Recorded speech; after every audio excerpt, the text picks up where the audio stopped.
All right, so we're going to talk about restorative nursing programs. First, I'd like to give you like a definition of what a restorative nursing program is. That's a nursing intervention that promotes the resident's ability to adapt and adjust to living as independently and safely as possible.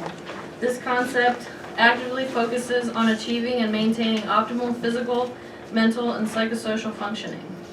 A resident may be started on a restorative nursing program when he or she is admitted to the facility with restorative needs, but is not a candidate for formalized rehab therapy. So what usually happens is when a resident comes to our facility, they work with therapy, and therapy gets them to their max potential, and then they'll set up a restorative program for us as nursing to maintain at that level as long as possible. Of course, people are always going to have declines and need to go back on therapy or not be able to do what they previously could, but we try to keep them there as long as we can. And throughout this, if you have any questions, don't hesitate to ask. We'll explain whatever you need. So we'll go through each different kind of restorative program that we use. First is active range of motion restorative. That is a program that if the resident is actively participating in the exercises. So like Missy, for example, will go in and demonstrate exercises to them or encourage them to do it, and then they actively participate. I'll let her give you a synopsis how she does it too. So pretty much what we said with the last group that was in is when you do somebody that has active range of motion, you need to get them involved as much as possible. You are a resident, they want somebody to talk to them. They want time spent, especially now with COVID and everything going on. They don't really get to see too many people because they were locked down so much.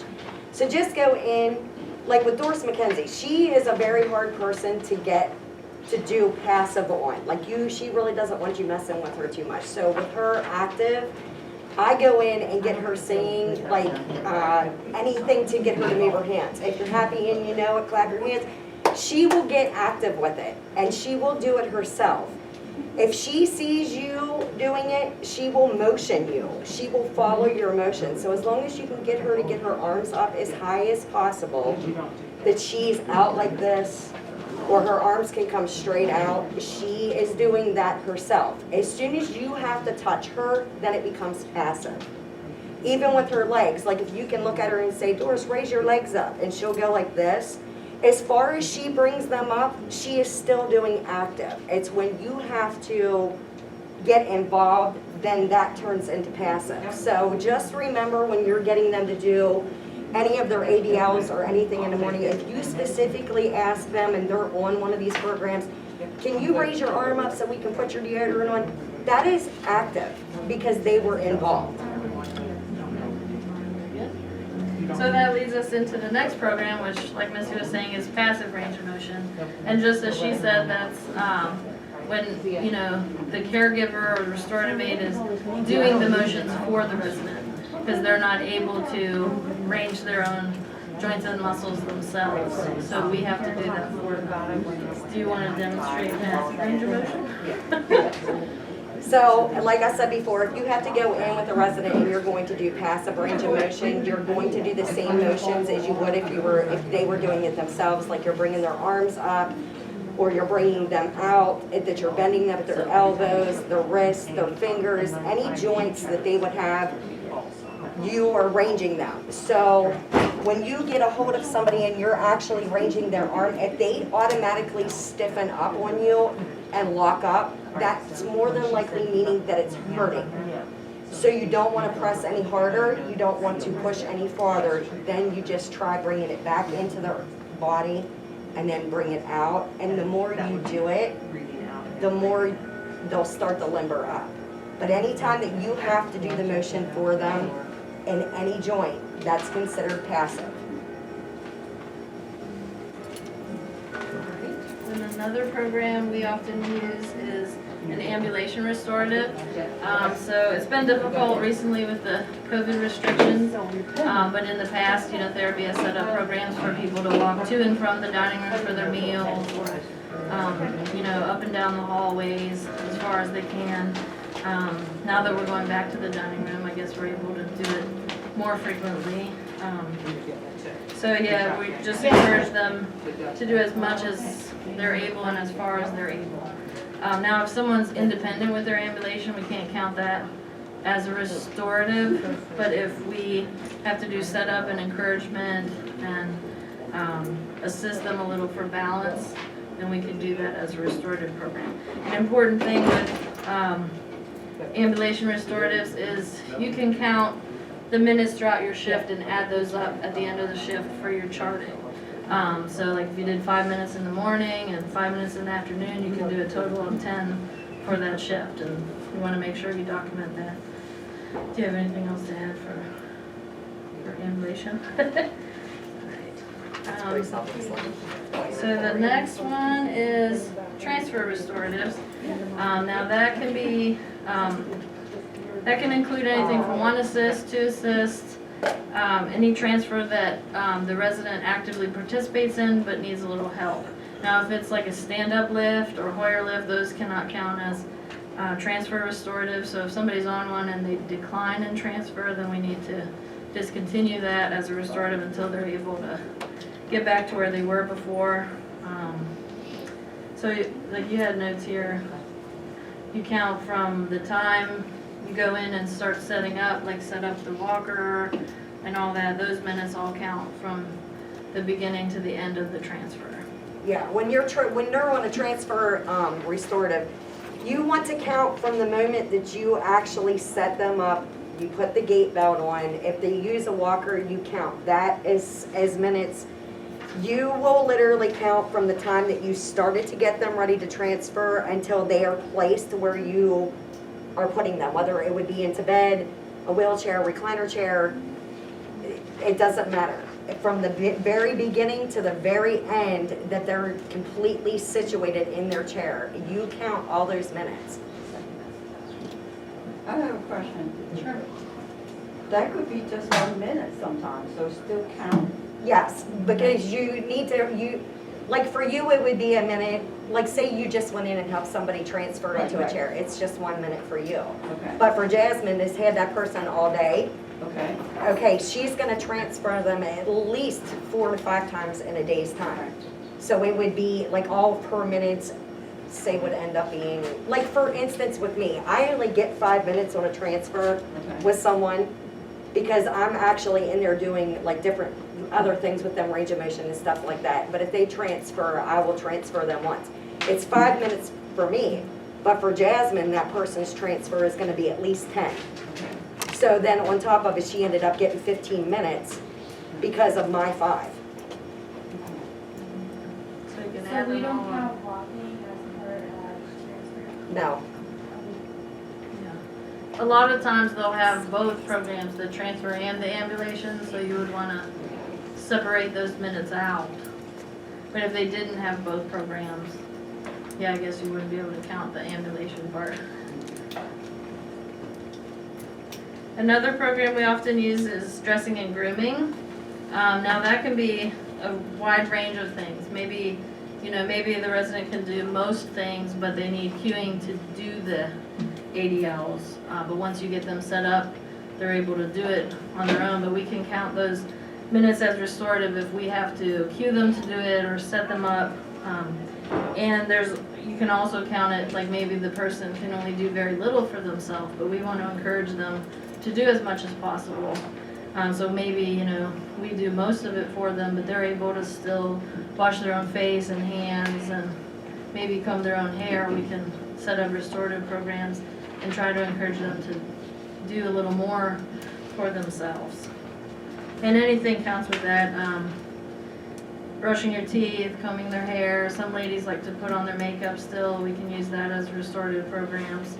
So any of that. And again, you count the minutes from the time you go in and start setting it up until they finish, with their ADL activities. So do you have anything to add? No, you pretty much covered that one. You don't need us as much on this one as you did the last one. Okay, so another program is eating and swallowing. I don't think we have anybody on that right now, but sometimes in the past we've set that up. Usually speech therapists will set that up. Maybe the person needs cueing to take small bites at their meals, or to do a chin tuck when they're swallowing so they don't choke, or to slow down, you know, during their meals. So it can count as long as we're not totally feeding them. If we're totally feeding them, then that's not restorative. But if we're encouraging them to still be able to feed themselves as much as possible, we can set that up as a restorative for eating and swallowing. Virginia Morris is a prime example of that. She's not on an actual feeding restorative because it's when she's in the mood. But with her, she likes to try to feed herself. She can't get to her mouth. She likes to go to her ear or, you know, chest, or she just doesn't have the ability to make it to her mouth. With me personally, when I worked with Virginia a lot, I would take my finger underneath her hand and guide her spoon to her mouth and let her stick it in her mouth. Now, if she was on the feeding restorative, that would be counted as a restorative. So however long it took you to sit there with Virginia, and every single time she brought that spoon to her mouth and didn't make it, and you had to assist her, those would be counted as minutes. But she, you know, like, she's a hit or miss, and we all know how Virginia is. Okay, another one that we often see a lot is a splint and brace restorative. Oftentimes this is seen being worn overnight. Therapy will work with the resident to find the right splint for them. They have contractures, or maybe they have a CPA and they have paralysis on one side, so we want to prevent contractures. They'll set up a program for that. Now, with the splint and brace restoratives, the minutes that you can count is the minutes you spend doing hand hygiene before placing the splint, the time you spend putting the splint on and taking it off, anytime you have to reposition it, those minutes can all count. Now, it doesn't count the entire time that they're just wearing it, but anytime you spend putting it on, taking it off, or doing the hand hygiene, those minutes can count towards the restorative program. And anytime that they're on a restorative program and they have a splint involved, they're also going to more than likely be on a range of motion program too. They cannot be counted as the same. You can't do, like, you can't range their fingers and then put the splint on, because it's two different programs. So when you're using it, when there is a splint, like there's a lot, they usually have them on at night. But night shift, I don't know if there's anybody in here that actually works overnights. If you're on night shift and you walk in, you want to make sure that they have it on and that your fingers can fit in between the actual straps. And that there's not, like, you would actually open it up and make sure there's no skin breakdown, no redness, no swelling of their hands, because sometimes, their hands will swell with having it on. And the hygiene, as Leslie said earlier, you want to make sure that their hands are washed really good before you put it on and dried very well. And you want to make sure that when you take the splint off, that you're washing their hand again and drying it really good again, making sure that there's no cracked skin, no redness, no breakdowns. Those get pretty funky on there. Yeah, they get some nastiness going on up in there. Another restorative, we don't see this one very often, but bed mobility would be for someone who's more bed bound. They're not able to get out of bed and transfer and do all that, but they're able to maybe help, push themselves up in bed, or roll themselves over in bed with a little bit of assistance and cueing. So that would be one way to keep them as mobile as possible, even though they're bed bound. But like I said, we don't have anyone on that. Don't often see that. Another one is communication restorative. That's kind of like for people who maybe can't, maybe they had a stroke, they can't express themselves, they have aphasia, and we set up a program to help them communicate with us, maybe with like cue cards that they can use to tell us their needs, or I could think of Virginia Morris had a little board she could push buttons and it would say the things that she wanted to say for her. So programs like that to help facilitate communication can be set up. I don't know, maybe it's in her closet.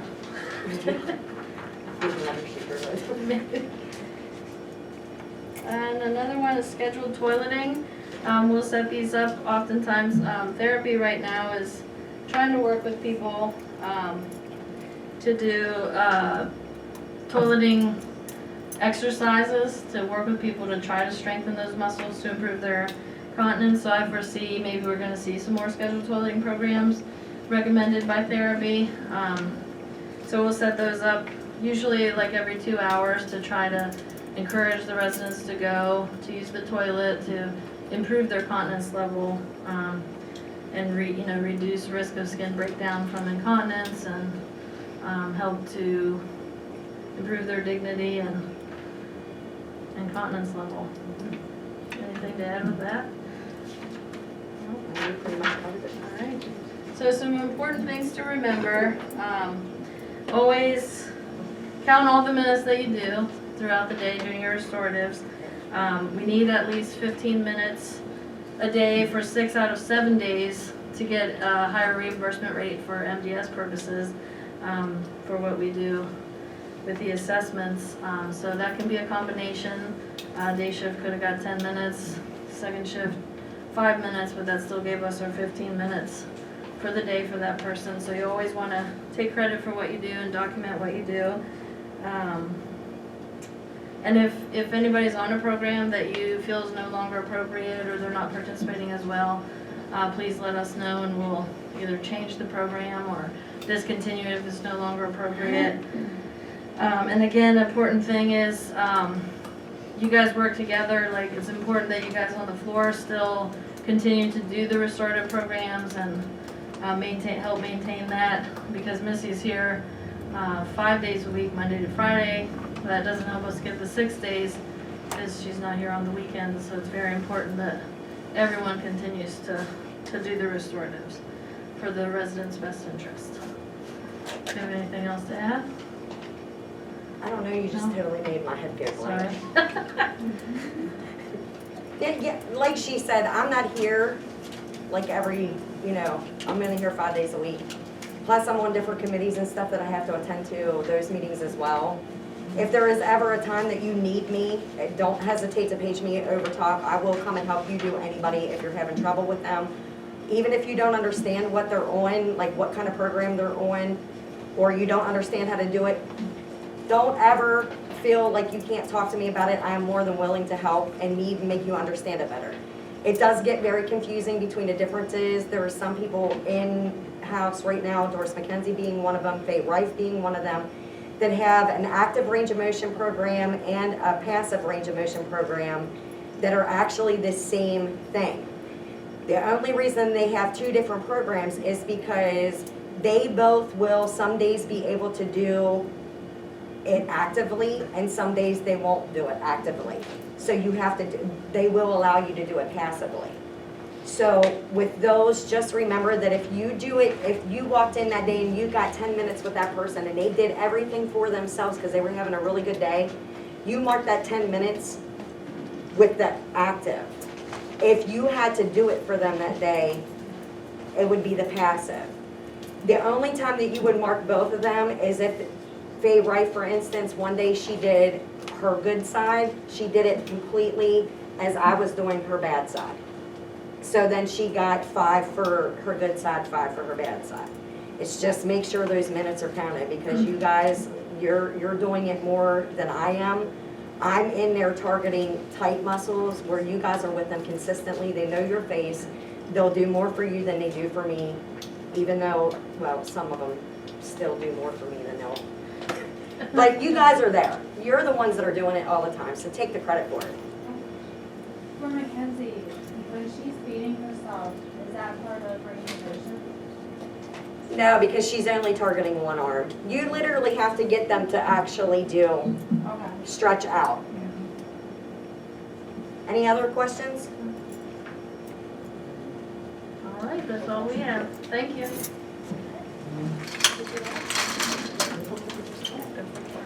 Yeah, no, we have to get up in the doors. Everything there. Yeah. I want to have a chair back there. I want to do something.